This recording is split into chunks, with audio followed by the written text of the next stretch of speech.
Hello, welcome back to another episode of Ben didn't really do his hair today, but he kind of got away with it. So we're gonna see how this goes. Yeah, I didn't do my hair because I was a little bit lazy today. Didn't sleep too well, so just wanted to just see my clients, do my thing, and blah. Today's topic is actually, today what's for dinner is we're making some pasta. Now, I will admit I'm cheating just a little bit in the sense where I had made the dough previously, and oh crap, and all I really gotta do is just kind of roll it out and then cook it with the rest of the ingredients. And I also made like a little bit of a pasta sauce on the weekend and tomato sauce. I'm cheating just a little bit, but hey, this is the weekday cooking kind of edition and all that kind of stuff. And I want to be realistic, right? I don't want to be just like making stuff from scratch on a Wednesday night. I don't think that's the goal here. I'm just kind of showing everyone what I do for nutrition and health and all that kind of stuff. And that's what we're doing. So yeah, we got some steak. Very excited about that. Haven't had steak in a while, so very, very much looking forward to that. We're going to marinate that in a little bit. It's at room temperature right now. And we're just going to marinate it in a little bit. Put some salt, some pepper on there, some kosher salt, some ground black pepper and all that kind of stuff. And work on the pasta dough while that's kind of marinating. And then we are going to chop up some veg and then make the pasta, essentially. Today's topic that I'm going to be talking about briefly and all that kind of stuff. Looking forward to seeing who's in the chat today and whether or not we're going to get some questions here. But I'm pretty sure I didn't word this too well, but hey, forgive me. I didn't sleep too well. But today we're talking about the philosophy of health and nutrition.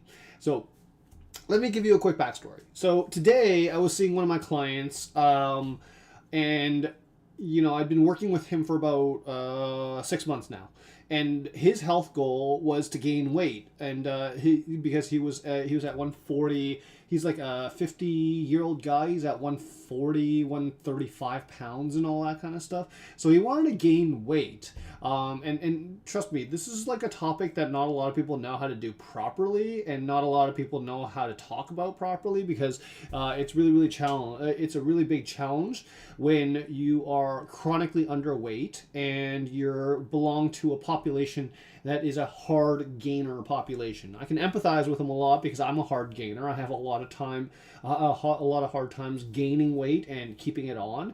And I'm not talking about just regular weight, not like fat mass or anything like that. That's easy, right? We're talking about muscle mass and doing it healthy and all that kind of stuff, because this is one of the biggest challenges that we had. It's just like, well, this guy knows how to gain weight, but he doesn't know how to gain proper healthy weight, which is muscle. So we've been working together for the past 6 months, and today was a bittersweet session because it was our last session, because he had basically hit his goal. So I'm very, very excited for him to have been able to do that. But then the conversation always shifts, right? One of the biggest challenges with my job is that my job is very, very easy when I'm troubleshooting things, when I'm problem solving and all that kind of stuff. But when I've successfully done it and the clients met their goal and there's really no need to see me anymore, because of course I'm not one of those people that is comfortable taking advantage of people by booking too many sessions, more sessions that they need and all that kind of stuff, because right now we're in a financial crisis. Everyone around the world is kind of hurting for money and all that kind of stuff. And, I can't sleep at night knowing that I'm actually hurting someone else in order to make profit of my own accord. So, like halfway through the session, we're like, hey, you've met your goal. Or to be honest, his goal was at 150. He's like 2 pounds short of his goal, but he's well on his way to getting it. So instead of being like, here's how many more calories you need, here's how to do this, he had learned everything that I said. It's a very rare case, by the way. He learned everything that I said, and one of the biggest things is the discussion ended up being, how does he maintain this long term? what's the long-term goal for him. He's like 52, I believe it is. So we're looking at healthy aging, and healthy aging is a concern for a lot of people. It's become a concern for me, and it's a lot of the topic of research that I've been looking at a lot more recently is how to age healthily, what is healthy and all that kind of stuff. And it got me thinking, okay, what is the philosophy of nutrition and health? And of course, when I say what is the philosophy, I mean what is the individual philosophy. I think everyone's going to have their individual opinions and goals and what's important and all that kind of stuff. So we got into this long discussion about what's important to him.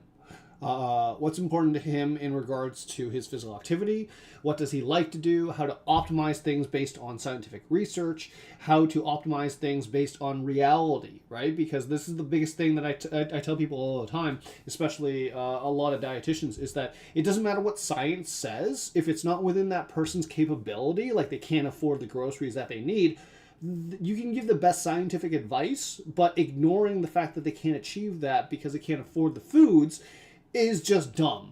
It's just straight up dumb. Like when keto was like stupid popular, and like I'm not going to mention the doctor's name because of course like he's a Toronto-based doctor. It's not that I respect him or anything like that. I really don't respect him, but it's just I don't think he needs to get any more clout points based off me and all that kind of stuff. But this guy was so dumb that he was like, oh yeah, keto or intermittent fasting can cure type 2 diabetes for everyone. First of all, no, you don't cure type 2 diabetes. I will pause that thought because, of course, there's some interesting research coming out of China right now where they have successfully cured someone with type 1 diabetes with stem cells and all that kind of stuff. Very, very exciting. I want to read that research. But to put it in a better label is his diabetes, his type 2 this person's type 2 diabetes, if managed well with health and lifestyle and all that kind of stuff, can put your type 2 diabetes symptoms in remission. So it's like you technically still do have diabetes and type 2 diabetes. However, whether or not you're symptomatic, whether or not you're experiencing blood sugars and all that kind of stuff, whether or not you need medication and all that kind of stuff. So I like the term remission a lot better for those people that have successfully turned their lifestyle around, managed their lifestyle and all that kind of stuff. Either way, this character of a doctor who's a fraud cherry picker, which is funny because I just bought cherries today from Costco. He's a cherry picker of his data and all this kind of stuff. And one of the biggest things is he made such inflammatory, hyperbolic comments that he's like, we can cure type 2 diabetes. We just need everyone to go on keto or everyone to go on intermittent fasting and all that kind of stuff. And I'm like, well, that's really dumb because when you look at the stats with type 2 diabetes, socioeconomic status, and you look at the cost of keto and eating healthy and all that kind of stuff, you start to see where the issue ultimately ends up being.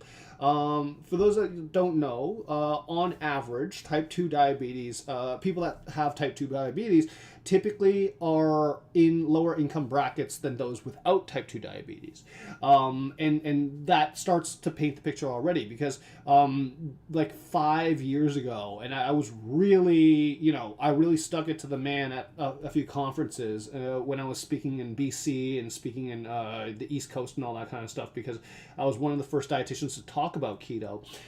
I spoke at those conferences and said, okay, let's look at keto responsibly and recognize here are the top 3 meal plans on the internet based on keto, and here's the meal plan of just the basics, right? A food resource guide that I think is far more superior than the Canadian food guide.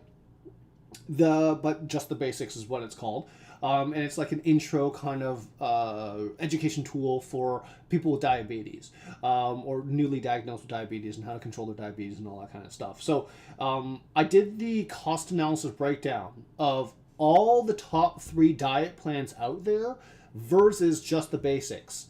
And the entire room was shocked. They didn't realize that keto or like to do intermittent fasting properly would cost the average person, one individual person, 4 to 5 times more in terms of groceries And this was more than 5 years ago. This was like 2019, 2018. So now it's going to be like, holy crap, like what the way grocery costs are now. And this is why a lot of people have fallen off keto, fallen off of intermittent fasting and all those types of things, is because, well, the research largely shows that when you match calories per calories, intermittent fasting provides no level of superiority over an isocaloric or a calorically matched diet and all that kind of stuff, assuming macros are properly done.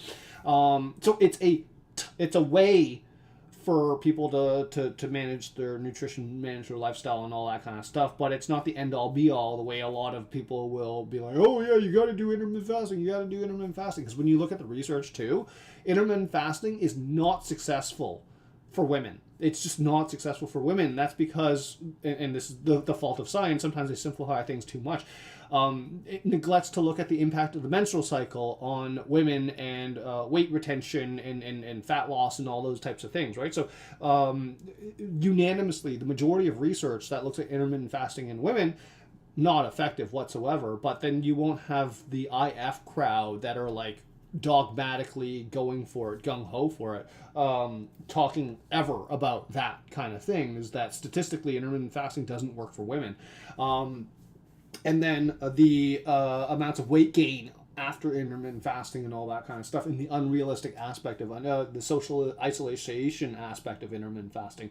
So you never have people talk about that, which is a very, very big reality, and something I definitely take a look at into everything else. And then we have keto, which is, very, very expensive to do keto properly.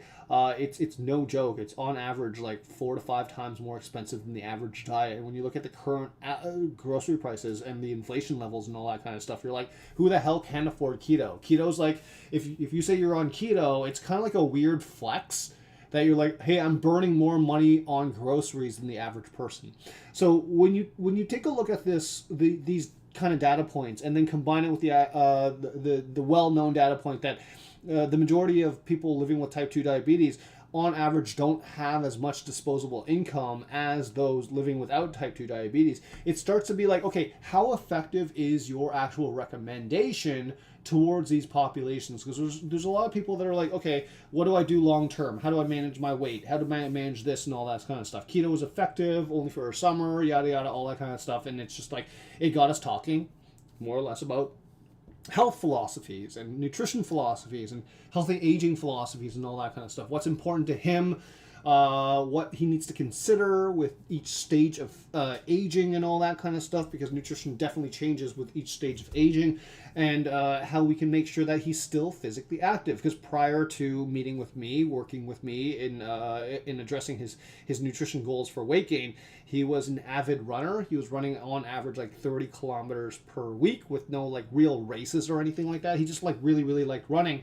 But then helping him realize like, hey, all that running, we need to kind of balance it out. We need to look at this. We need to look at this. And then, of course, the more you're running, the more weight you're losing from a type 2 muscle fiber standpoint, the more likely you are to be frail in advanced years and all that kind of stuff, like your 60s, your 70s, and all that kind of stuff.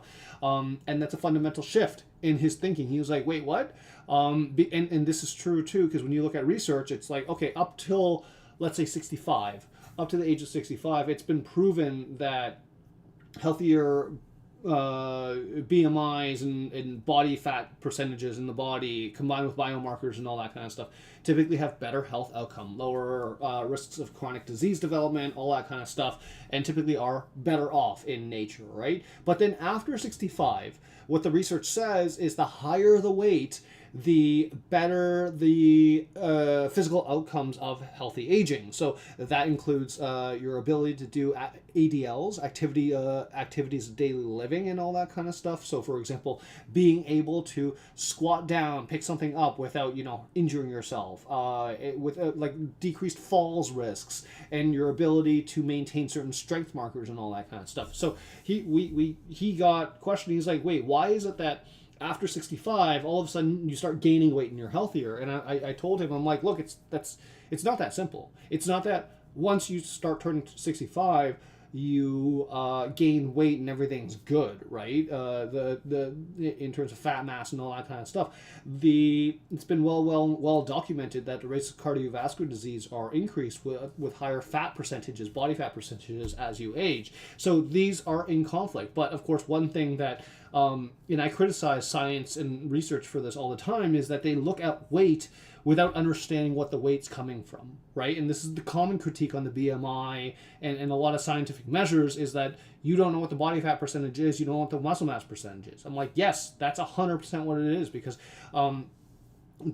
typically, if you look closer at this research, it's those with increased muscle density, muscle fibers, and all that kind of stuff, increased athleticism, that age much better. So it's not weight in general, it's muscle mass and percentages, right? Which is why, like, he's 52 and he's worried about healthy aging. He wants to age well and all that kind of stuff, maintain his athleticism, which is what got him onto the whole idea of weight gain in general. Because of course, at his initial assessment, he's like, I want to eat healthier. I acknowledge the fact that I'm in a different position in my life and all that kind of stuff, and he wants to be able to address that appropriately. And I'm like, I love a good challenge. I love this kind of stuff. So he successfully, anyways, I'm blabbering right now. That's what streamers do, and I'm a streamer. So we kind of worked on a few different things to get him to be like, okay, why are you running so much? And he was like, well, I don't know. I thought it was healthy. Why are you eating like intermittent fasting? Because he was intermittent fasting. He's like, well, I don't know. I thought it was healthy. And it got down to the idea of like, I'm realizing more and more with clients and with people in general, they don't understand their personal philosophies of health and nutrition, right? And to me, this is very, very important. This is very important because if you just adapt someone else's way of thinking. So for example, I heard keto is better. I heard intermittent fasting is better. I heard vegan is better and all that kind of stuff.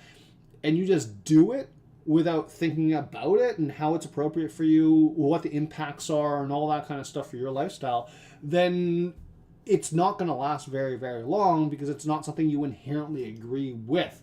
It's just something that you're doing because someone else said it's better and you never bothered. People didn't have the critical capacity, critical thinking skills in order to dissect whether or not better was better for them or just better for the person preaching this. Because one of the biggest things is when people start eating differently and all that kind of stuff, it's like the anti-first rule of Fight Club. It's like, oh, you got to talk about it as much as possible, right? Which is why you have so many people talking about keto, so many people talking about intermittent fasting and all that kind of stuff. And it's just like, oh, this is boring. Why are we doing this?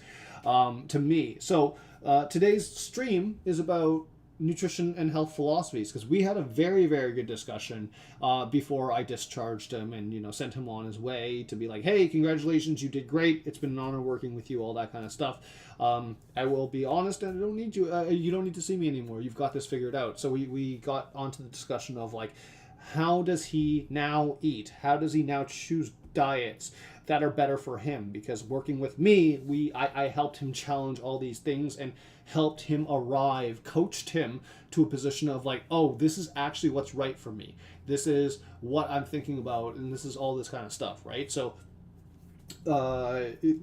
what we had to do was get him to eat in a way that stimulated lean muscle mass growth and prevented fat mass growth. So within that short period of time, since February, I believe I started seeing him till now, which is about 6 months, he had put on roughly 15 pounds of lean muscle mass. And because he was undersized to begin with and overly active in running, it was one of those things where I was just like, well, why are we doing these things? Do you think they're legitimately healthier? Do you like all this kind of stuff? Because I'm like, this is what I do with ADHD. I connect the dots for people and help them, show them, okay, if you're running this much and you're under eating, these are the injuries that are connected to you, this and this behavior and this behavior and this behavior. So you're doing one thing, running, but then you're causing injuries. So you're doing a healthy thing that leads to unhealthy outcomes. Is that actually healthy in its own right? And he thought about it. He was like, no, it's not healthy to do that. And I'm like, yeah. So let's abandon the idea of like, this is let's abandon the ego, basically, because this is what I do as a coach, behavioral coach for nutrition a lot of times, is help people understand how they can let go of their own ego and get out of their own way in order to eat and actually achieve their health goals. Because once their health goals have intention behind them, these discussions on nutrition, health, philosophy, and religion and all that kind of stuff, we can actually get someone to do a sustainable diet. Right? Because that's the biggest thing on discharge is like, how do we sustain this diet? How do we sustain this physical activity? How do we sustain this stuff? Do you want to keep pushing? Like, do you want to keep gaining weight to like 160, 165 and all that kind of stuff?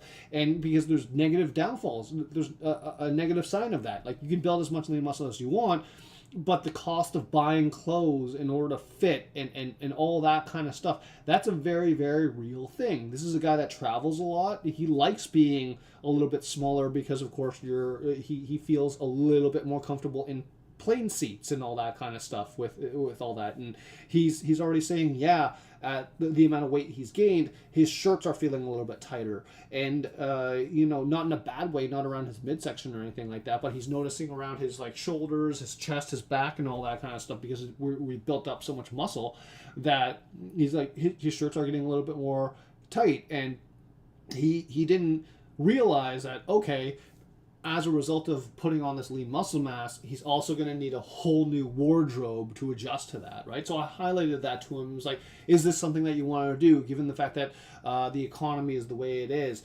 combined with the fact that, hey, if you want to gain weight, you're going to have to keep eating more than what you're eating right now, which is hard for a lot of people. It's hard for me. Like, in order to eat the right amount of nutrition to support weight gain goals in a healthy way, it's expensive. It's really, really expensive. And it's just like, okay, is this gonna make sense for your current lifestyle, your current income level, all this kind of stuff?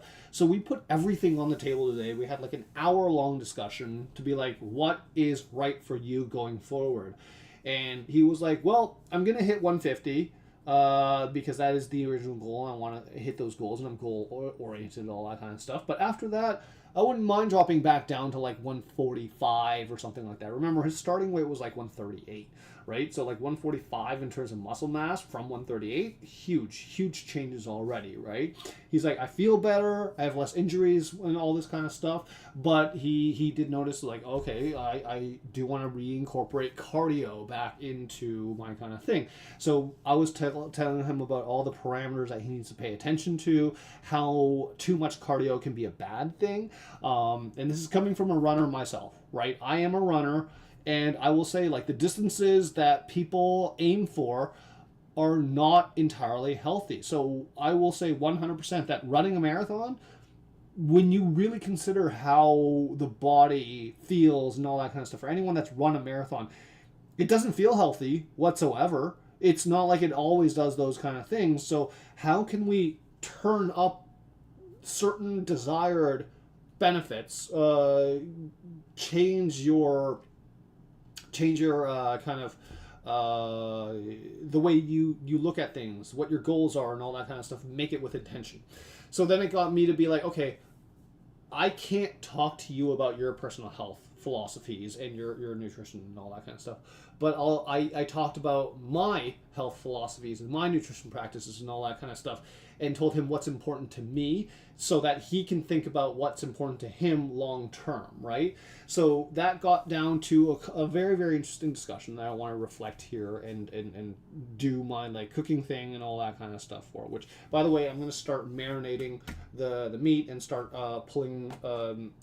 making the pasta and all that kind of stuff. So I'm going to talk about that while I'm doing that. So 1 second. So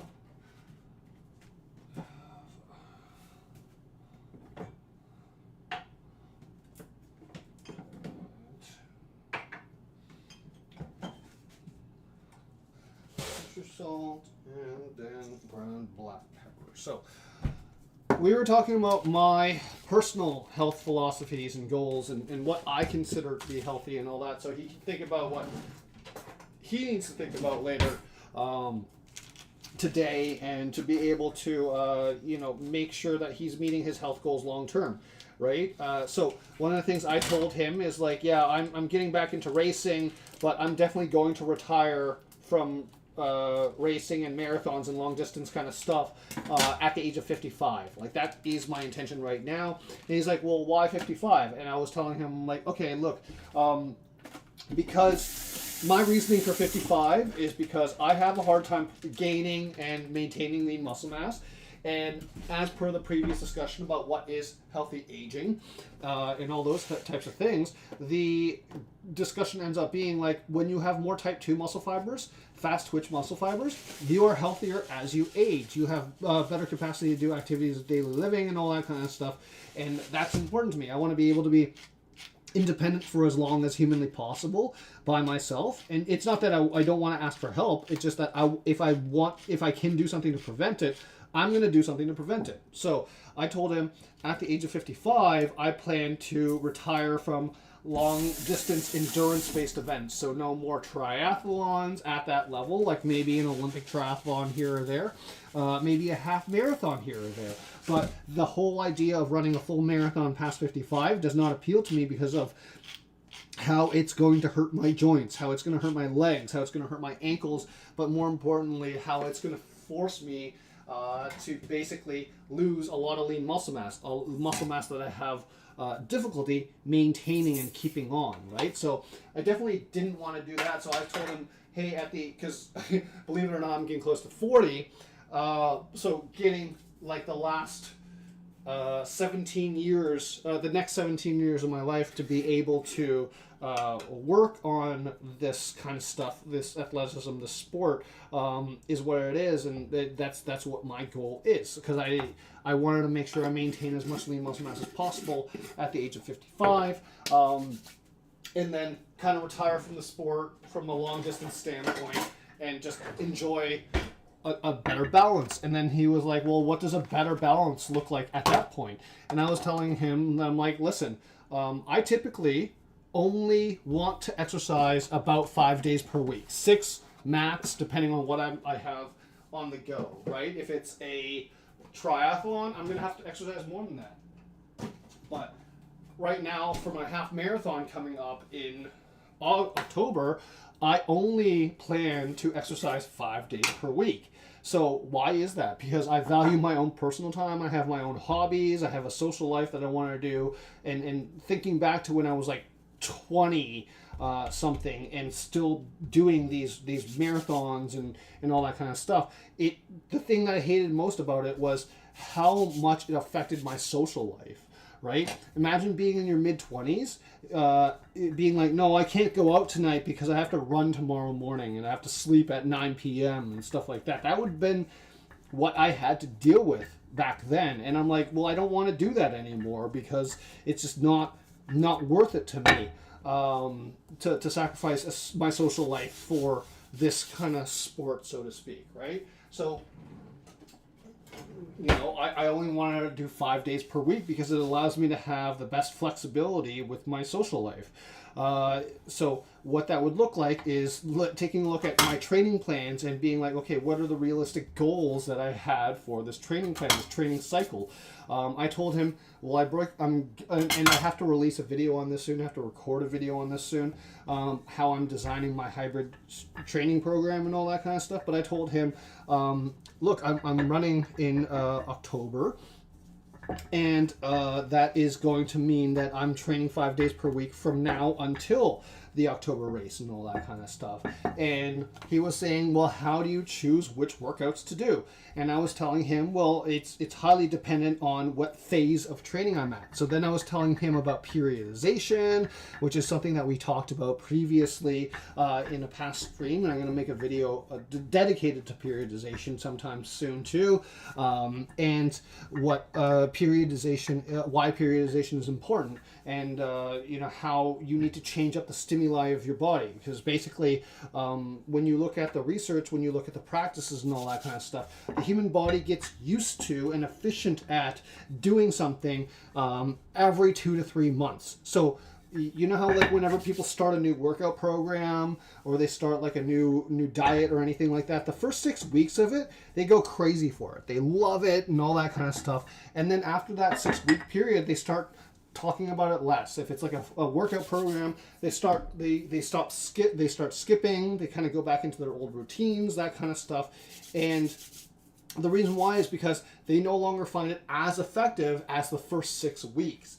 Why is that? Well, it's largely because the human body gets used to stimulus within 2 to 3 months. The body gets more efficient at using calories to do the same workload. But what that basically means is if you are doing the same workout, your body for, let's say, 6 months, the body will adapt, it will get used to it, and it will burn less calories as a result. So let's say, for example, at the beginning of my training cycle, a 10K run would burn, let's say, for example, 180 calories,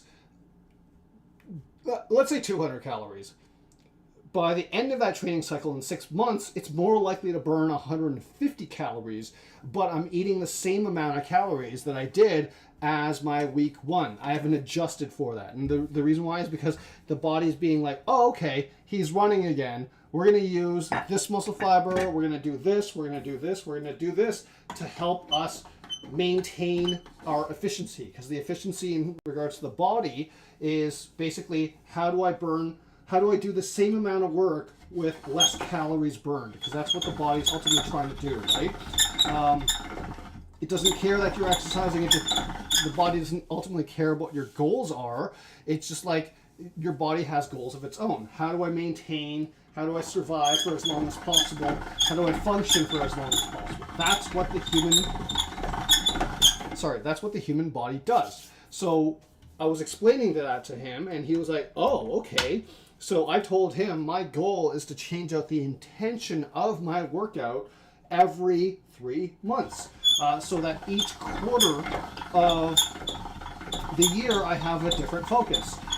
So for example, I will focus on muscle building for about 3 months, and then I will focus back onto cardio, and then I'll flip-flop back, not only to take advantage of those first few weeks, the month and a half of like increased surge of growth hormones and adaptation and muscular contractions and all that kind of physiological stuff that I know a lot less about, but to take advantage of the fact that if I keep my body guessing all the time, then it's going to be, hey Giselle, if I keep my body guessing all the time, it's going to ultimately allow me to maintain leanness my whole life. And the secondary reason behind that too is because I don't want to spend that much money on clothes. I don't want to buy a whole new wardrobe every few months because I am getting bigger and bigger and bigger in terms of musculature and all that kind of stuff, or getting skinnier and skinnier and skinnier because I've been running a little bit too much and all that. So I was telling him about that aspect, that like and plus like that keeps things interesting for me every few months to change things around. So I was telling him that because I started my training cycle last week, that I had started phase 1, base building of my my cardiovascular fitness, and of course getting my body ready for phase 2, which is of course increasing the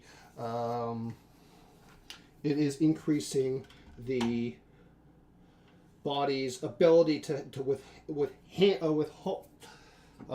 deal with the level of training that I'm going to be putting my body under for long distance kind of runs, as well as like sprint based runs and all that kind of stuff. So getting my body ready, and basically telling him how in the first phase of this training cycle, I'm going to have 3 runs per week, 1 resistance training per week to maintain as much lean muscle mass as possible.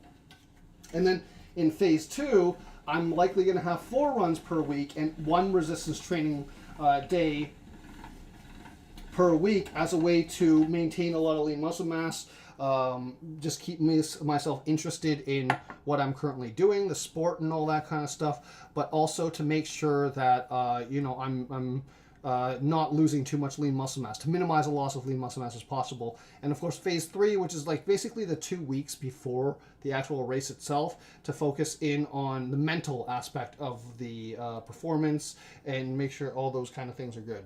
So that's what I am ultimately going to do. And he was just kind of blown away at the level of thought and detail I had put into my own training plan.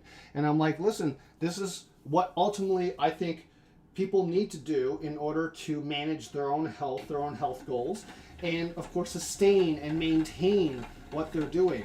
Because one of the biggest things I will say as a dietitian that has helped a lot of people with body composition change and meeting their health goals and all that kind of stuff is, I think, one of the biggest reasons why people fall off after they meet their goals.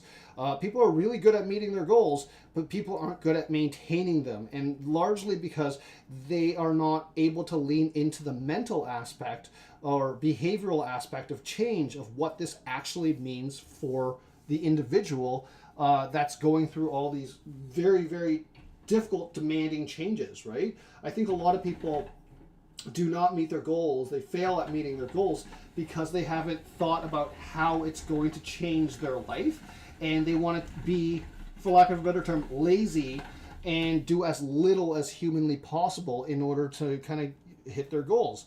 And that's fair. People have got a lot of going on, but that's why people revert back to their old behaviors, is because they haven't had the opportunity to think about what their philosophies on health and nutrition are, what their philosophies on physical activity are, what's important to them in life, and why they want to do certain things, right? So that's why whenever I meet with my clients, I actually talk about what their life goals are. I talk about what they are hoping to achieve, why they're hoping to lose that weight, what it's important to them for, and all that kind of stuff, right? And more often than not, a lot of people will be like, oh, this is for my health. I want to be around for my grandchildren. I want to be around for my husband. I want to be around for my wife and all that kind of stuff. Very, very good stuff. And, you know, the biggest challenge is they don't want to do it for themselves. They want to do it for other people, which means that they're neglecting themselves. So I always ask them, okay, one thing we have to get you to think about, and long term as we work together with my clients, is what are your philosophies on health? And they don't know what I mean by that. So that's what today's thing is all about, is how do we get people to think about their health goals, their priorities, what's important to them in life, and then how do we get them to change their behaviors and become in alignment with that. So I'm just going to talk a little bit about my own health goals and what I think is important and all that kind of stuff. Because, of course, I can't be speaking about my clients' health goals and all that kind of stuff here because of confidentiality. So, for myself, one of the biggest things I ask myself first is, why do I eat? Why am I, aside from staying alive and all that kind of stuff, why do I eat? What's the purpose of it? Do I have a political agenda when I make food choices? Political agenda doesn't mean like, who am I voting for? Political agenda means like, okay, are you eating for moral or ethical reasons? This falls into the vegan camps, plant-based meals and all that kind of stuff. Are you eating for environmental reasons? Like, that's a political reason. Are you trying to achieve and accomplish those things? And if so, how are you going to make that work? Do you have the finances to make something like that work?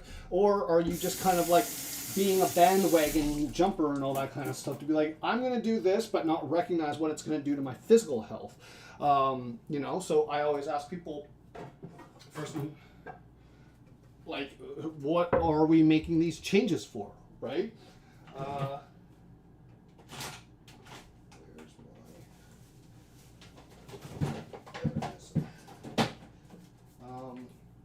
So what are we making these changes for?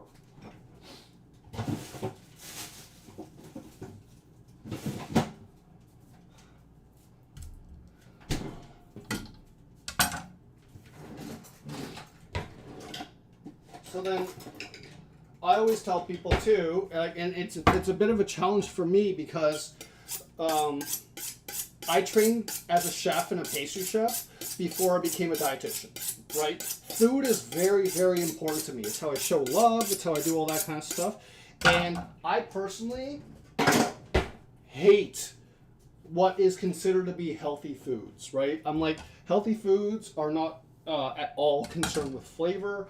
They're not at all concerned with culture, with religion, with any of those kind of things. Healthy foods just kind of leave people, for lack of a better term, in an identity crisis when they start adopting it, and that's why they usually fail and are not sustainable. Because of course, if you're doing something that's not inherently who you are, you're going to fail at it more often than not, just because of the idea that, hey, guess what? You're going to feel some sort of imposter syndrome kicking in sometime soon. It is what it is. So, is this something that is sustainable for this person long term to do this, or is this a short term diet kind of plan? Because I always ask people, I'm like, is this something that you can do for more than 6 months to a year, and then up to 2 years and all that? And usually the answer is no, because they're used to crash course diets and all that kind of stuff. And I'm like, that's not how nutrition works. That's how crash course diets work, and that's not good, right? So I tell people, well, how does that factor into daily life, daily living, and daily food choices and all that kind of stuff? Because that's very, very important.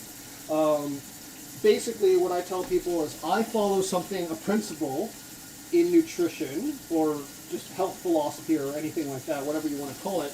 I follow something called the 80-20 rule, where 80% of the time I'm eating healthy foods. Interpret that however you will, but 20% of the time I'm eating what I call happy foods. And the happy foods are what a lot of people would call junk foods, a lot of takeout foods, a lot of social meals, all that kind of stuff. That comprises about 20% of my nutrition, because of course I love food too much. But objectively, if I'm cooking the way I'm cooking now for every single night of the week, there would be legitimate health concerns long term, right? There'd be cardiovascular disease issues and all that kind of stuff. And I don't want to. I want to prevent those diseases as much as possible. So the idea of managing my nutrition, managing my health through physical activity is very, very important to me. So what ratio am I okay with? And the 80-20 rule is not new. It's not like I didn't make it up. It's definitely exists before, and I'm sorry, I can't credit the person that initially came up with it. But I believe that the 80-20 rule is good for me. Now, does 80-20 work for every single person? No. Some people, for example,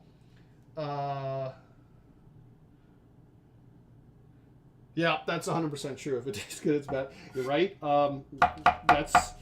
It's very hurtful to think that, because it's so dismissive of the power of good, healthy food, and ignoring all that kind of stuff. So when I talk to people, I'm like, hey, listen, yours could be 70-30, it could be 60-40, it could be 50-50, it could be 90-10.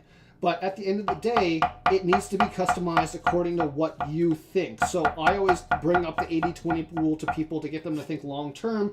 How much fun foods are you okay with? How much, happy foods are you okay with? And how much healthy foods are you okay with? Because this will let you maintain your health goals long term. And this is one of the biggest things, when you are leaning on 100% healthy and 0% happy foods. That is the fastest road to self-sabotage, because that is, without a doubt, a restrictive diet, and that restrictive diet is not sustainable long-term for the general population. So one of the biggest things we have to keep in mind is, in order to accept, you have to have balance with everything. And that's why I talk about the topics I talk about, healthy and happy, with my clients, because one of the biggest things is if they... and people take dietitians out of context when they go like, oh, all food's fit and all this kind of stuff, or fast food is healthy. I'm like, no, of course not. But if it helps keep you on track from a behavioral standpoint, and it's something that you like, it's something that you can share with your family, it's all those kind of things, then fit it into your diet. But then the rest of your diet, your overall lifestyle, your overall nutrition should allow you to be able to meet your health goals, right? Like, a burger is not going to hurt anyone, but if you have a burger every single day of the week, yeah, we're talking about an unbalanced diet, basically. So that's the big importance, is we have to put the context of all that kind of stuff around what the individual person's diet is. And sometimes some people are not ready to really get to that degree, right? And I see this a lot in clients, that they'll go like, I'll ask them, well, what brings you here today? And then they're very honest to me about it. They're like, my health, my wife booked this appointment, and she won't shut up about me eating healthier and all that kind of stuff. So I'm really here because to get her off my back. And you know, that's a problem, because if it's not your goal, if it's someone else's goal, you're not going to stick to it, and you're going to want to, you know, deviate from the plan. So that's very, very important. I always talk to people about, like, okay, what is our ultimate goal with this? What are we working towards? Are we working towards 80-20? Are we working towards 90-10? Like, what is going on here? What are we trying to accomplish first and foremost? Because if you don't know what it looks like on the individual standpoint, we're never going to get there, right? Because we can't just be like, oh, I want to eat healthier and be abstract about it. That is just not, it's not what is going to be sustainable long term. It's just a cop-out to be like, okay, I want to be healthier. I'm like, what the hell does healthier even mean? That's an individual thing. So everyone's definition of health is exactly that. It's individual. Everyone has a different kind of perspective and all this kind of stuff, right? So, and then other things I asked him to think about are, okay, do you have any religious beliefs surrounding food?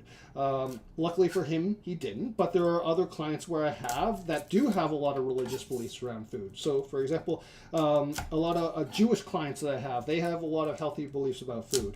A lot of Muslim people have health beliefs about food.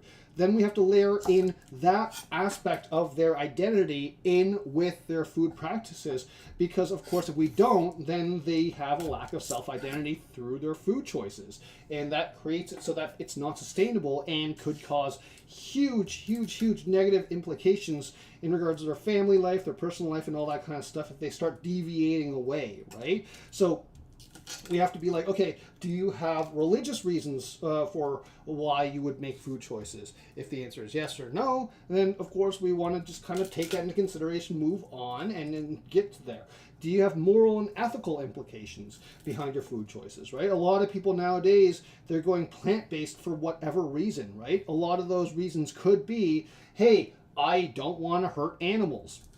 Cool. All right, that's a moral, ethical consideration, but to what degree are you willing to go to not hurt animals, and what do we define that as, right? Because this is where we get into a discussion with a lot of vegans about, like, okay, is honey vegan, right? Do we hurt bees when we make honey? Do all this kind of stuff. And you have to get into these kind of discussions, because if you don't, then people will never know what they're actually working towards, and that makes things very, very difficult for a lot of people, is because if we're aiming towards a target that's constantly moving, we're never going to hit that target, therefore we're never going to succeed.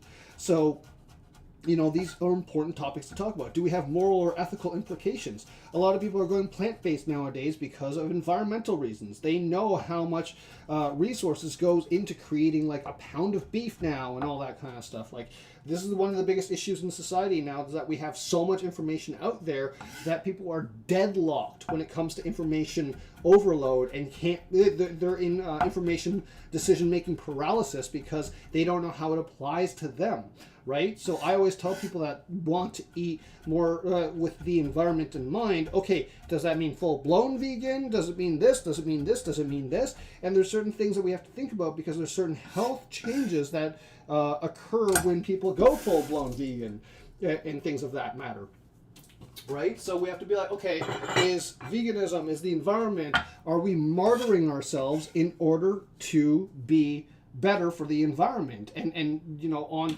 some level it's just like, yeah, we all have to do our part, but then let's also acknowledge the fact that environmentalism, we really need to be looking at policy in regards to what companies are allowed to do, because they're the biggest polluters of all time. So like, it's, you know, that scam in the 90s where it was like, hey, let's all have energy efficient light bulbs, and then like save water with our toilet flushes, and then we'll be good.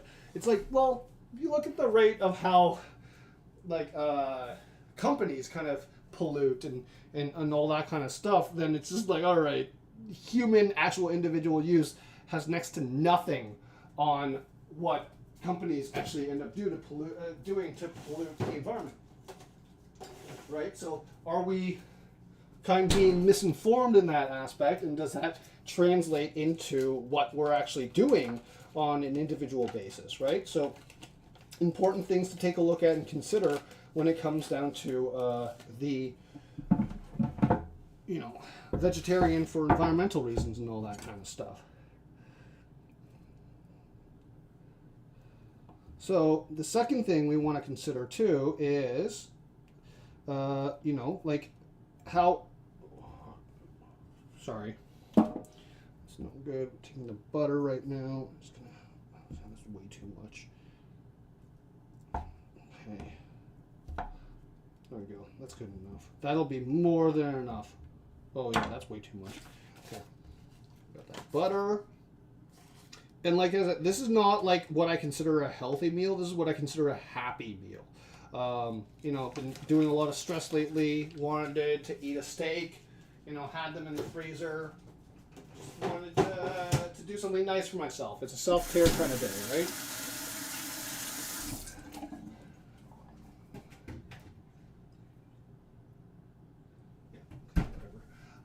Okay, so there is that.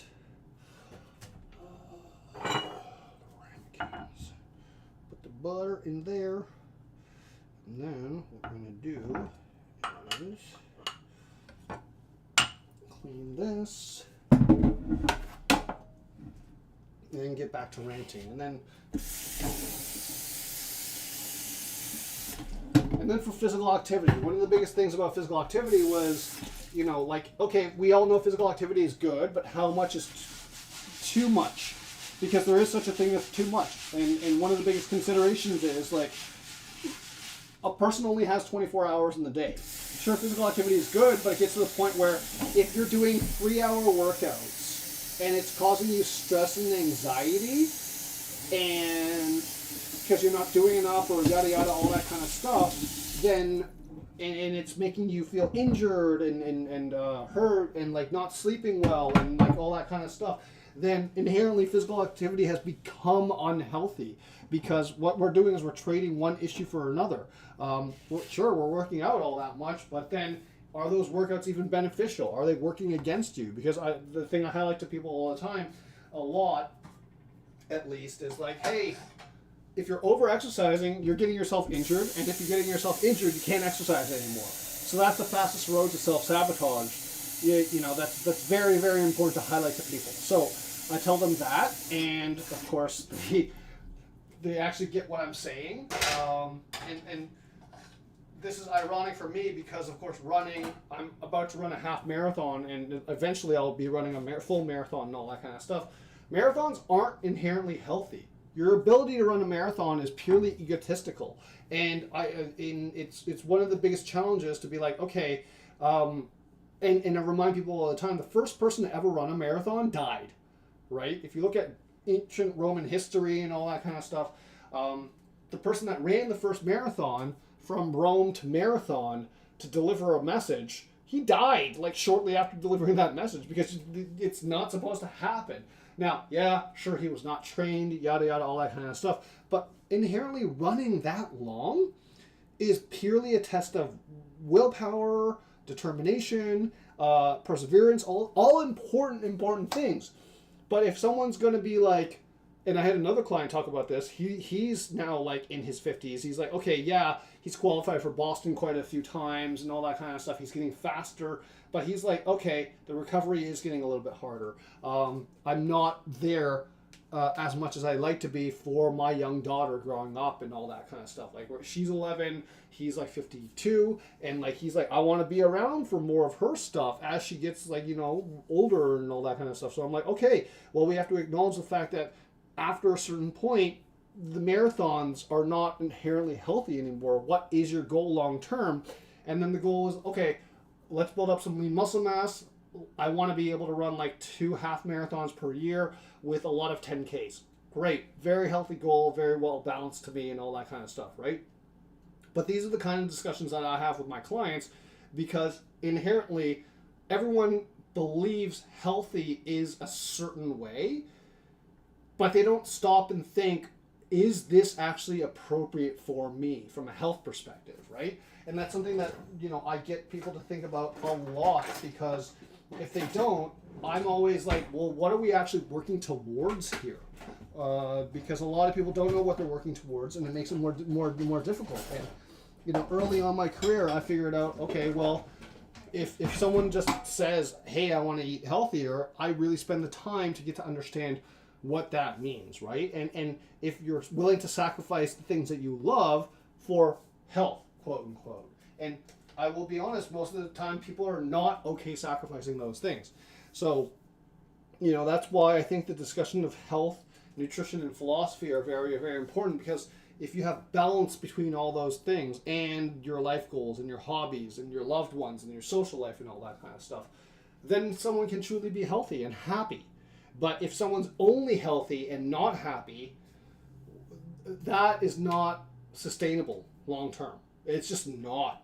I can guarantee you that it's not. Because if someone's isolated to that degree, not caring about socializing and all that kind of stuff to that degree, then inherently their mental health is at risk. And that's a big, big challenge, because that's what I find a lot of people actually end up complaining about, is that the quote-unquote physically healthier that they get, the more and more difficult it is for them to maintain their own friendships, their socialization, and all that kind of stuff. So I'll give you an example. Like, I have one client right now, again, not going to name names and all that kind of stuff, just using it as an example. She's in the fitness industry herself. She's like 45, personal trainer her whole life, but she has not been able to lose the weight recently. And when I did her assessment and all that kind of stuff, she was very, very honest. She's like, hey, yeah, I have a very active social life, and I tend to drink a lot, and it's summer, and I'm the hoster. I have a pool. I have this, and this. And I just straight up said, I'm like, you and I both know there's a limit to how far you can go with that much alcohol in your system if you're looking to maintain that in your lifestyle. And then on top of that, how it disturbs sleep and how her sleep goals need to be changed and all that kind of stuff. So it's a tough discussion for a lot of people, because they're facing a lot of harsh truths that they're not ready to with me. And it makes it so that people can ultimately get to their goals, but this is what I mean when I say to people, I'm like, you're getting in your own way, because you're not willing to define what it is you're looking for, what it is you're trying to do, and you're just trying to find a quick solution. And this happens to people even in the industry. Like, I will say, I have a lot of clients that happen to be dietitians, right? And the funny thing about this is, like, these are dietitians that are like health at every size and all that kind of stuff. They preach all these things, but they'll come to me in private and they'll be like, hey, I want to lose 30 pounds. I want to do this. I want to do this. I want to do this. And I'm like, how is this aligned with what your goals are? How is this aligned with your personality? How is it all this kind of stuff? We have a lot of difficult conversations, and it's not easy for them, because they have to reckon with the idea that they're essentially being frauds. They're essentially, like, on one hand preaching something, on the other hand doing the toxic thing that they're preaching against, right? So I help these people figure out what it is that they're actually looking for, what they're aiming for, and all that kind of stuff. So, I mean, that's more or less what it is that, sparked this whole theme, this topic today. I'm going to bring you over to the stove side of everything now, and because we're going to start cooking. I've got the cast iron pan going for the steak, which is, sat in the marinade for a little bit. We're going to throw butter onto the thing to start, like, cooking it up and letting it rest and all that kind of stuff. And then I've also got the water boiling for the pasta. So that's going to be, trying on the wrong one. Have the, put it there. We have the water going for the pasta right now, and then we're going to get everything done. But either way, how's this sounding to everyone there? I've got Giselle and Rosette on the line and all that kind of stuff. How's this resonating with you? I see that Rosette was put in something in the chat. One of the most hurtful things I heard from a patient is, quote, if it tastes good, I know it's bad for me. If it tastes bad, then I know it's healthy. So I think this is one of the biggest challenges that I have for a lot of different people, especially because this is a very sensitive topic to me. But a lot of people automatically associate Chinese food with being unhealthy. And a lot of that is a lot of racism layered in with that. Discussion and all that kind of stuff, which really, really irks me because I always highlight this. If Chinese food is that unhealthy, why is it that Chinese people in China have lower rates of chronic heart disease or diabetes and all that kind of stuff? Why is it that there's lower rates of osteoporosis? Why is it that there's better BMIs? Why is it that there's this, and this in China? But then you compare it to the North American diet, which, what even is that? But then you go like, okay, well, what are we comparing this to? And B, are we actually just addressing that person's ignorance? Because a lot of people, including dietitians, and they still will do this, and it's fundamentally racist, that they're like, Chinese food is unhealthy. And I'm like, you do realize that your limited knowledge of Chinese food is based on the basic fast food principles of Chinese food, right? You're that's like me going like, oh, North American food is unhealthy because McDonald's.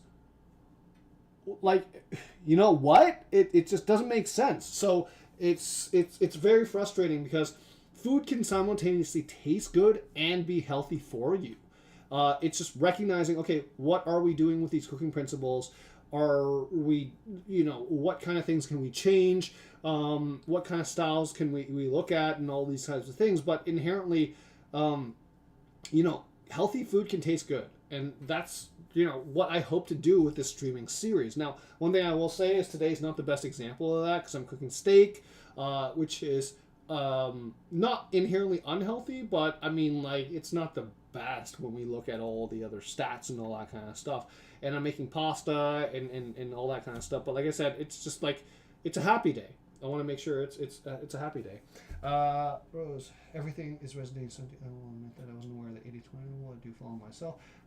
Soul foods and referred as happy foods. Yeah, exactly. Like soul foods, comfort foods, all that kind of stuff. Very, very important to actually take a look at because if you're able to have those, and I say this to my clients all the time, I will fight as hard as possible to keep your favorite foods into your nutrition plan.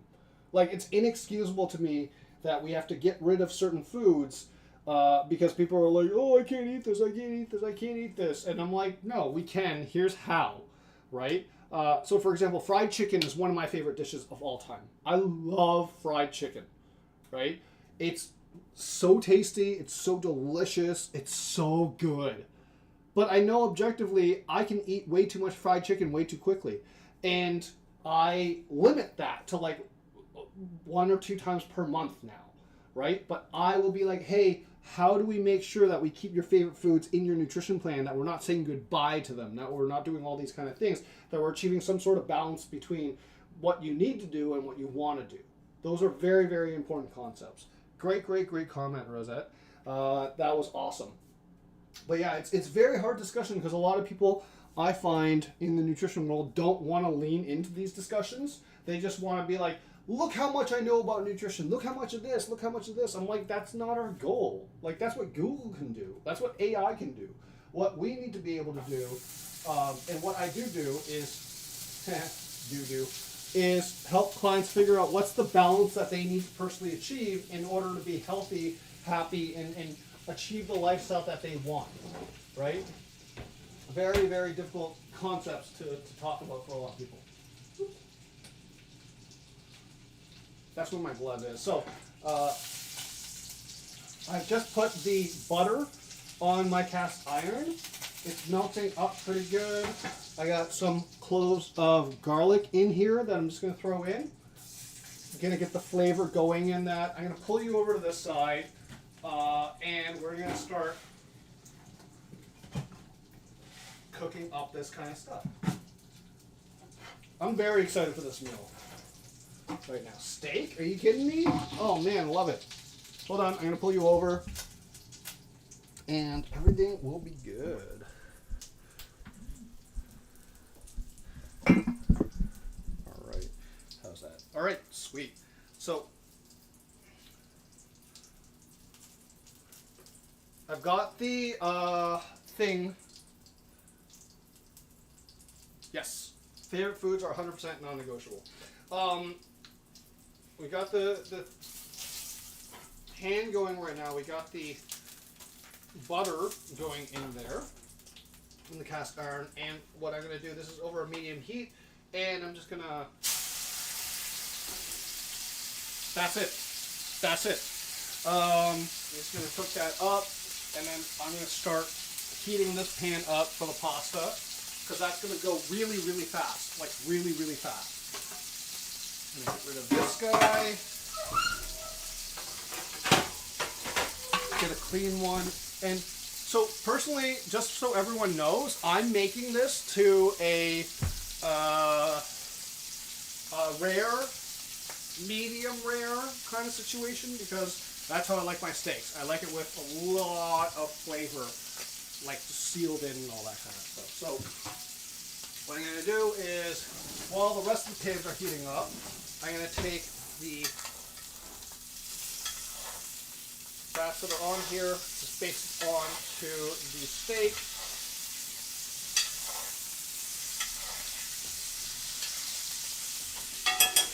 More flavor on there. I'm gonna, the water's starting to go. I'm gonna start this pan that I love is going to start heating up. Throw some olive oil in there. Start pan frying the vegetables, and then I have the spinach that I'm also going to use in here. Love a good pre-washed spinach.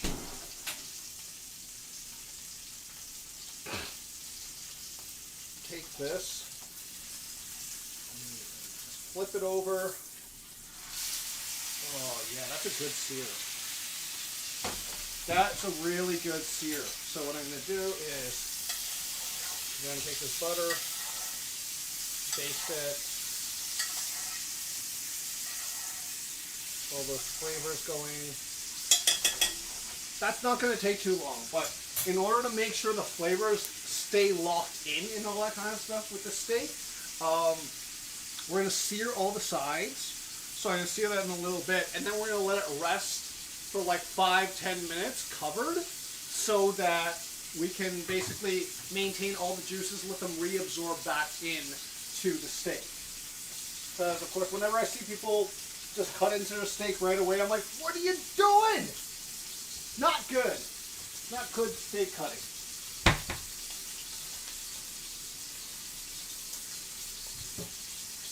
That. Get this area ready.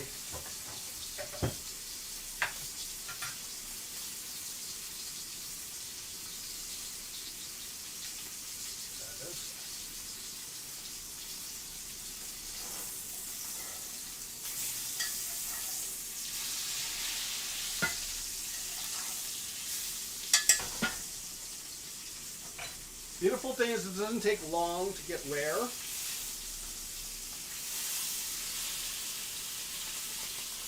But I do love a good rare steak. I do.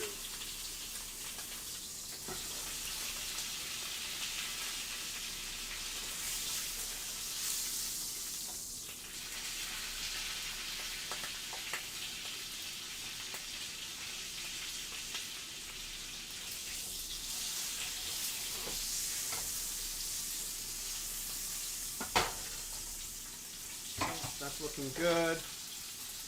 Start taking that. We'll throw our vegetables in right now.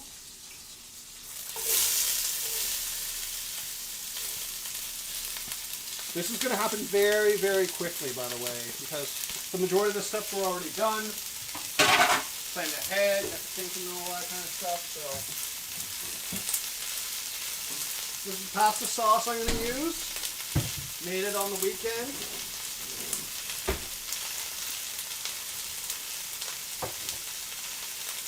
So, the steak is more or less done.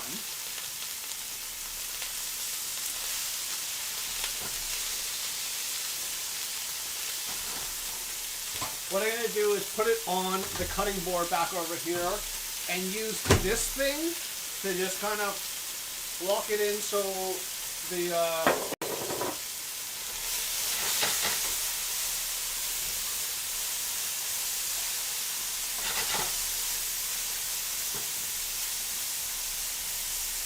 onions, the mushrooms, develop that flavor, that deep-seated umami flavor. Gonna pull this off now. I think that's done.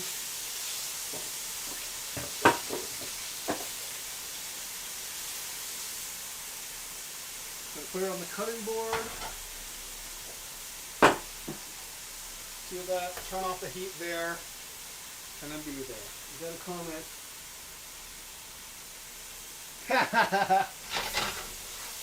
Hilarious.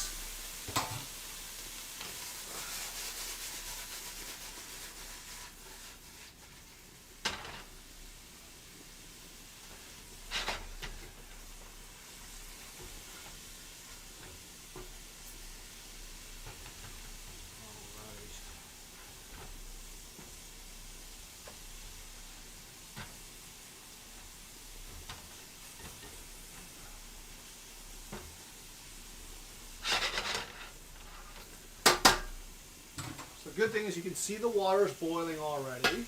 I'm going to salt the water. I don't know if I did that already, but a little extra salt's not going to hurt anyone in the water, that is.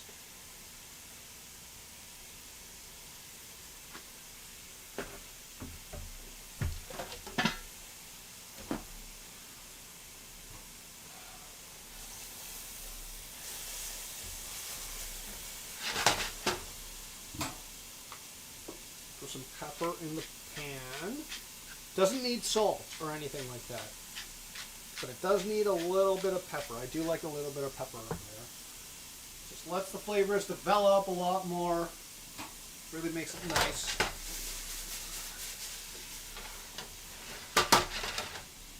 The reality is, once we throw in the pasta in the water, everything's going to move very, very quickly. So stay on top of that. Then and take this pan, put the pasta on here, start cooking it up.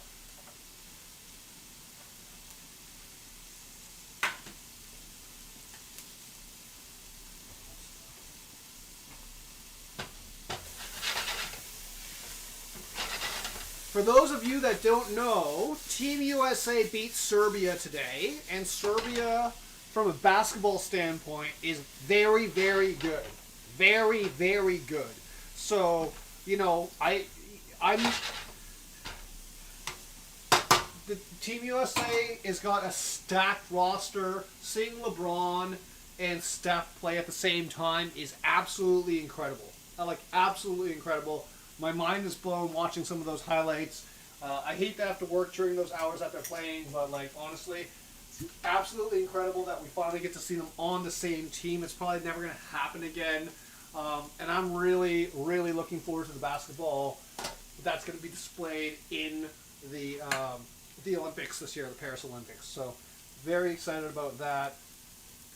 And, yeah, we'll see. Canada's team is looking pretty good, too, because we got Shea Gilgeous, we got RJ Barrett, we got Dylan Brooks, however you feel about him.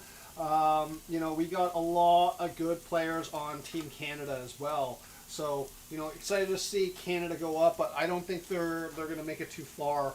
I hope they medal, but, let's be honest, I'm all Team USA on this one. I think they're going to do some really, really cool things. Now, this sauce, start putting it in now.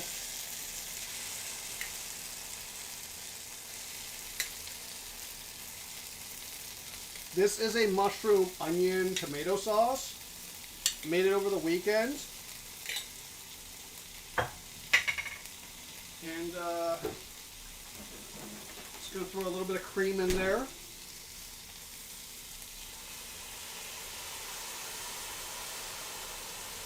Turn it into a bit of a rosé. Turn down the temperature on that. Mix in the pasta and the water. Let that boil up a little bit more. And then throw in the spinach.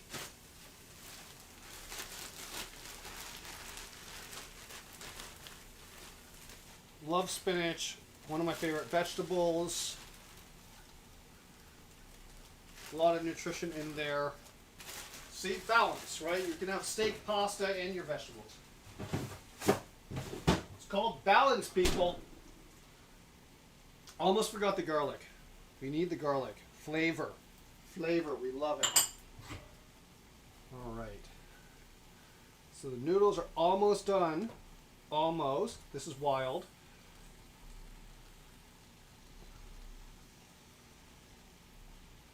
Yeah, they're done for the most part. So this is going right now. What we're going to do is we're just going to transfer the pasta into the water. Yeah, okay, it's boiled. It's ready to go. So I'm just going to transfer this in. Don't worry, we want a little bit of the pasta water in.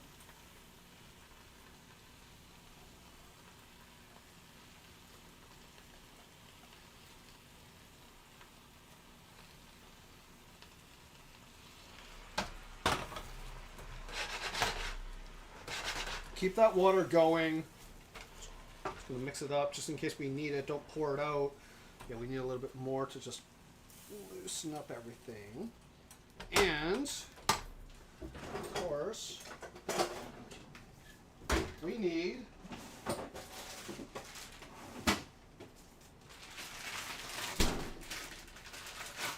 some Parmesan. So,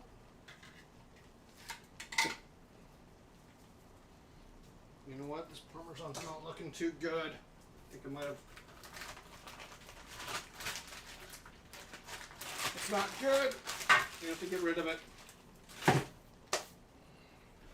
No Parmesan, so we'll put a little extra cream in there. A little bit, 10% coffee cream. Get the milkiness going a little bit. So remember, I'm cooking this up for multiple days, right? I cook in batches because I live alone, and eating healthy while you're living alone is one of the hardest things to do. Because of course the work that goes into cooking and feeding yourself is a lot easier when you have someone else to remember to do it for and all that kind of stuff. So I cook large portions and then I portion out, and that allows me to save time long term. So that's what we're doing right now, and this is more or less done. Yeah, it's done.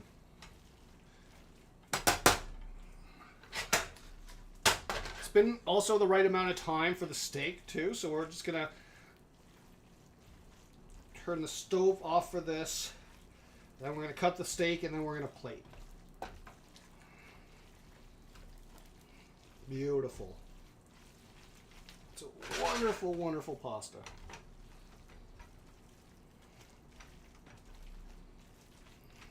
All right. So that's looking good. Don't need any more tomato sauce. Put this away. Turn this off.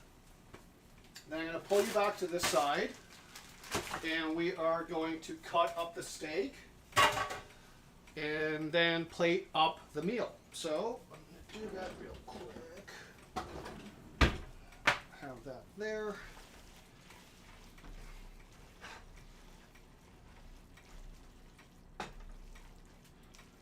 Beautiful. That came together. It's nice and thick. Looks nice and red with a little bit of rosé in there. That's looking good. I'm going to pull you all over to this side again. Hopefully nothing disconnects. And we're going to start plating up. All right. So there's that. How am I looking there? All right. Beautiful. So we got this thing. Steak. What we're going to do is just cut this up so I can plate this up really nice.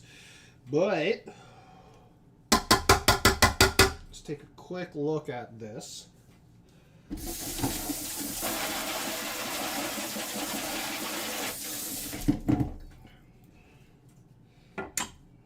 So cut into the steak right away. Now it's rested and see where we're at. That's looking good. I think I might have overcooked it a little bit. It looks medium more than anything else, but that's okay. I know it's done. It's cooked. It's properly seasoned. I'm going to do some extra self-care tonight. So that means is do a little bit of maybe get into the hot steam room and all that kind of stuff in my building. Get a nice steam in, get some good recovery going from that, all that kind of stuff, and then call it a stream and then enjoy my steak. Oh, and of course,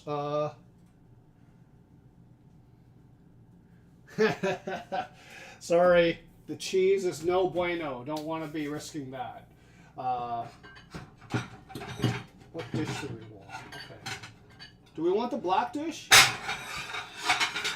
Yeah, let's do the black dish for presentation. Okay, so we got the black dish.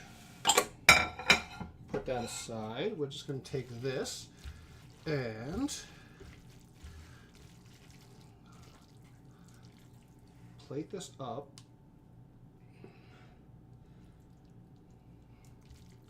Here's the pasta. Handmade, freshly rolled out. Get the edge vegetables in there.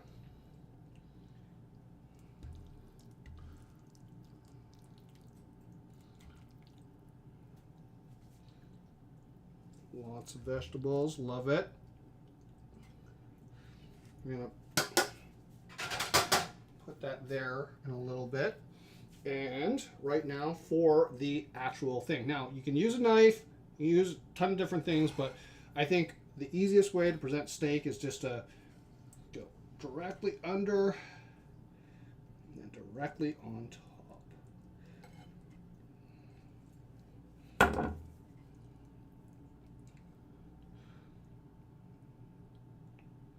And voila, we have our steak. What we're going to do is take the juices on this cutting board. We're just going to pour it back on here. Oop, pretend you didn't see that. Put the juices back on the steak. Make sure I'm not wasting any of that. That's where you get a lot of the flavor. And steak and freshly rolled pasta for dinner.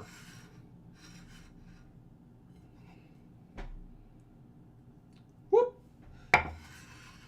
So I'm going to take some photos of that for the socials, you know, because you just got to do it.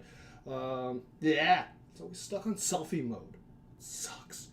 I guess I should clean this up a little bit more, put some effort into the background. But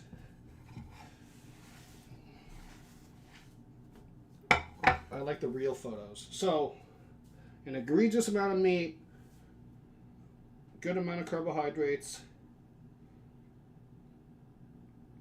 perfectly cooked, perfectly happy. So, take a bite into it. How's everyone feeling with the topic tonight? You know, are they like what they're hearing? Does it seem good? What? How does it feel to you all? You know, what's it sounding like? Very, very happy that the viewership's picking up and the you know, all that kind of stuff. Got a few different things planned for the stream in August, so that'll be really, really fun. And yeah, but right now, you know, I gotta do my I gotta eat this thing. It's a steak. It's a freaking steak. I'm so happy to have this, and I'm so excited to just eat it. But here we go. See how pink that is? Nice and rare.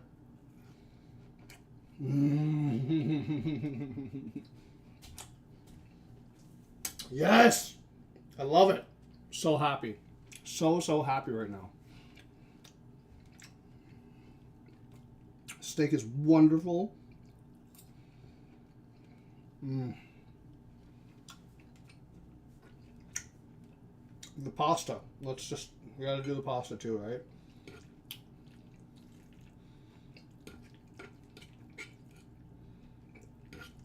Freshly rolled fettuccine.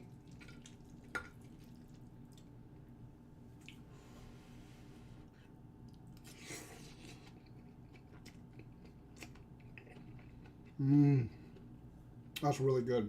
That's really, really good. So, this tonight is a 9 for dinner. It's so good. It's so good. Could I use more vegetables? Yeah. Whatever. I'm the dietitian here. But I'm so happy that I was able to cook this live on stream, talk about nutrition philosophy, health philosophy, all that kind of stuff. Let me know.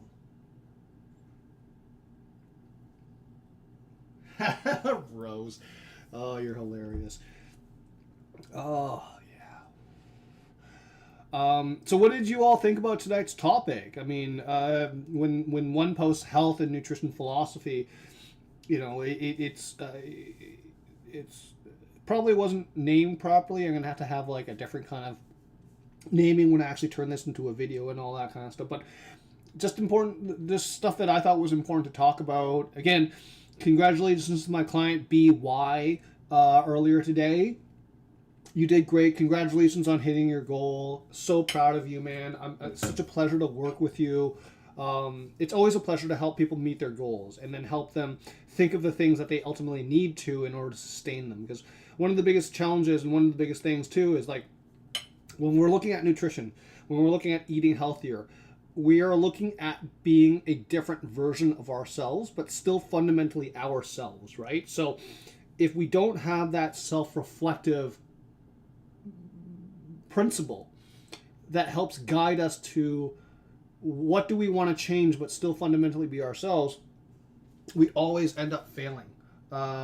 So you know, it's one of those very, very important things that we got to maintain, and this is what I stress in the difference between counseling and coaching, right? This is my biggest thing. Counseling, it's just like, cool, you done it, keep going, I'll see you later.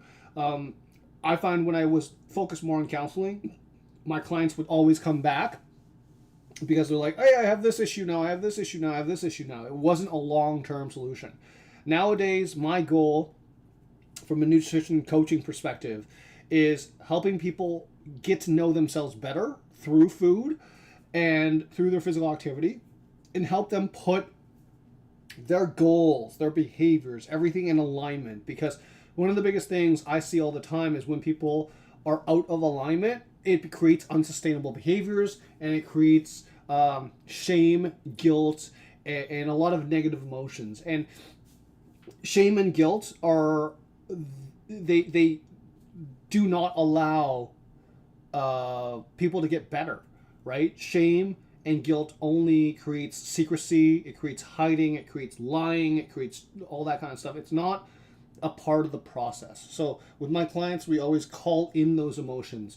We go like, okay, how are we addressing this shame right now? How are we addressing this guilt? Because, and this is what I love being about a coach, is that when you speak those things out, those emotions out into existence, and someone's able to hear it, not only is it becoming real, but because you've been able to say it to someone else in a confidential space, of course, that those behaviors, those changes, everything that you're looking at in there, it eases the tension, right? Shame and guilt really are one of the biggest barriers from an emotional standpoint to helping people actually achieve their goals, right? This is one of the biggest challenges in society, is like, if you don't reach your goal, then you should be ashamed, you should be guilty, and all that kind of stuff. No, it just gives us an opportunity to revisit your goal, revisit what it is that we need to look at and how to help this person better, right? So, you know, I have a lot of beliefs about coaching, a lot of beliefs about nutrition, a lot of beliefs about philosophy and all that kind of stuff. And to be able to successfully, over the past few years, put it into my practice and talk about these things with my clients, my coaching clients, and all that kind of stuff, it makes it so much better, because I'm so happy and proud of not only the clients that are on the 50-year-old spectrum, but I've got clients that were pre-Olympic at the age of 18 talking about these things. Like, who is this? Why do you think this is healthy? All that kind of stuff, and getting them to question in a healthy way, critically think about, okay, is this diet better for you if you're not able to perform at the level that you need to for your sport?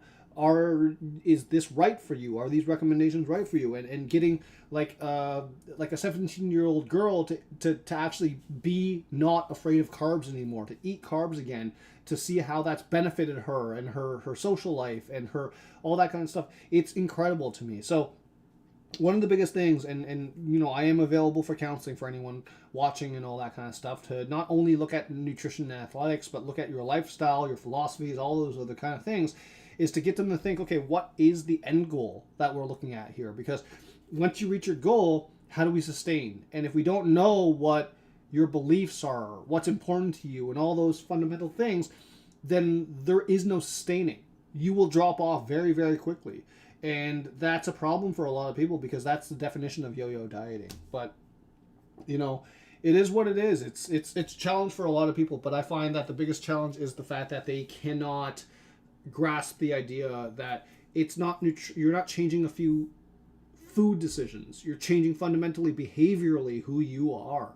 You're becoming a different version of yourself. You're evolving. You're becoming better, right? And if we don't question these things along the way, then a lot of the time, a lot of those clients in the past, they would self-sabotage because they inherently do not know who they are anymore. It becomes an identity crisis, and they self-sabotage. I'll give you an example. There was one person that was like, I want to do keto's the answer to everything. Here's all my sources. Here's all the. I'm like, okay, cool. But then every 2 months, they would binge on something else. They would binge on carbs and would binge on that. I'm like, well, why are we even doing this? Because we're not keto anymore. We're just doing a low-carb diet. And if you like the foods that you like, which are containing carbs, and you're restricting them from yourself, fundamentally, inherently, psychologically, I consider that to be an unhealthy diet, right? So there's a lot to think about here. I'm glad everyone was able to join in. I think this has been the most comments and engagement that I've ever had on a stream, so thank you so much. Very, very successful stream tonight. Very grateful for all of you, Giselle, Rosette, for you being here, commenting, supporting me, and all that kind of stuff. Stream's pretty much done, because of course I don't think anyone really wants to watch me clean up or anything like that and finish the rest of the steak and pasta. But please please subscribe, please share with friends and all that kind of stuff. The whole goal of these streams is to make sure that nutrition is a little bit more accessible to the general population. So if you think that there's anyone out there that can benefit from these streams, or just want to watch as entertainment, or like learn to cook a little bit differently from someone that has been trained how to cook professionally, please share, please please let them know, please spread the word. It's a great time. But I appreciate all of you. I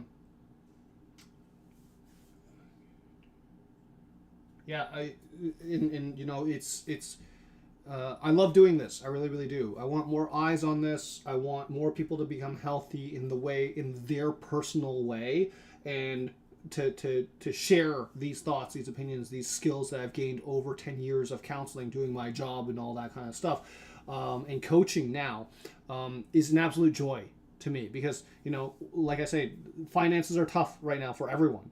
So if we can make it so that everyone's a little bit more conscious and healthy in the capacity that they see fit in their own day-to-day lifestyle, then awesome. I'm so happy about that, because it's not all capitalism all the time. We need radical things in order to actually make radical change, right? And I want to make sure that people have access to health information, and to be able to be inclusive and all that kind of stuff. Either way, thank you all for joining. Please please subscribe, please share, do the thing, put the notification icon on. I've been Ben, you've been you.